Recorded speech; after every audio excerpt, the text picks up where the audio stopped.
കഴിഞ്ഞ ദിവസം ഡിന്നറിന് chicken macaroni പാസ്തയായിരുന്നു. നല്ല ടേസ്റ്റ് ഉണ്ടായിരുന്നു. അപ്പോൾ റെസിപ്പി ഷെയർ ചെയ്യാമെന്ന് വിചാരിച്ചു. 1.5 ടേബിൾ സ്പൂൺ ഓയിലോട്ട് 1 tablespoon ginger garlic paste ചേർക്കുക. സോട്ട് ചെയ്ത് ചോപ്പ് ചെയ്ത് ഗ്രീൻ ചില്ലിയും ചേർക്കുക.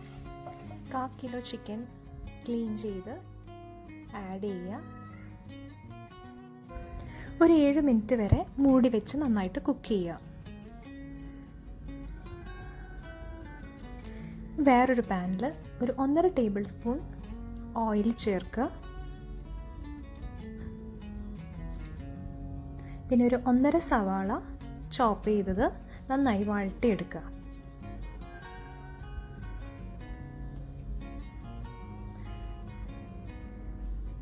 സവാള നന്നായിട്ട് വഴന്നു വരുമ്പോൾ ഒരു 1/2 ക്യാപ്സിക്കം അരിഞ്ഞു വെച്ചതും ഒരു ചെറിയൊരു ക്യാരറ്റും ചോപ്പ് ചെയ്തത് ചേർത്ത് നന്നായി സോട്ട് ചെയ്യുക.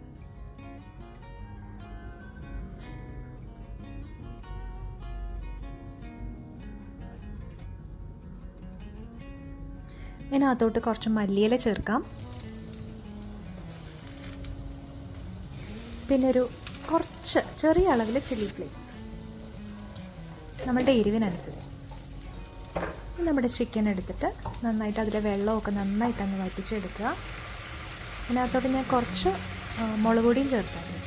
പിന്നെ 2 ടേബിൾ സ്പൂൺ ടൊമാറ്റോ സോസും ഒരു ടേബിൾ സ്പൂൺ സോയാ സോസും ചേർക്കുക. നന്നായിട്ട് മിക്സ് ചെയ്യുക. നന്നായിട്ട് മിക്സ് ചെയ്തതിന് ശേഷം അതിനകത്തോട്ട് നമ്മുടെ കുക്ക് ചെയ്ത് വെച്ചേക്കുന്ന വെജിറ്റബിൾസ് ആഡ് ചെയ്യുക.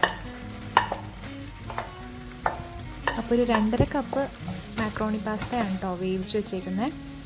അത് നന്നായിട്ട് സ്ട്രെയിൻ ചെയ്തത് നല്ല ഇച്ചിരി വെള്ളത്തിലൊക്കെ നന്നായി കഴുകി സ്റ്റിക്ക് ചെയ്യാതിരിക്കാൻ വേണ്ടി അത് ഇതിനകത്തോട്ട് ആഡ് ചെയ്യുക. നന്നായിട്ട് മിക്സ് ചെയ്തെടുക്കുക. ഇത്രയേ ഉള്ളൂ. സിമ്പിളാണ് പരിപാടി. നല്ല ടേസ്റ്റ് ഉണ്ടായിരുന്നു. ഞങ്ങളുടെ ഡിന്നർ റെസിപ്പി ആയിരുന്നു. എല്ലാവർക്കും ഇഷ്ടമായി. അപ്പോൾ നിങ്ങളായിട്ട് ഷെയർ ചെയ്യാമെന്ന് വിചാരിച്ചു. നിങ്ങൾക്ക് എല്ലാവർക്കും ഇഷ്ടമാവുമെന്ന് വിചാരിക്കുന്നു. ട്രൈ ചെയ്ത് നോക്കാം. അപ്പോൾ പുതിയൊരു വീഡിയോ ആയിട്ട് വരുന്നത് വരേക്കും ബൈ.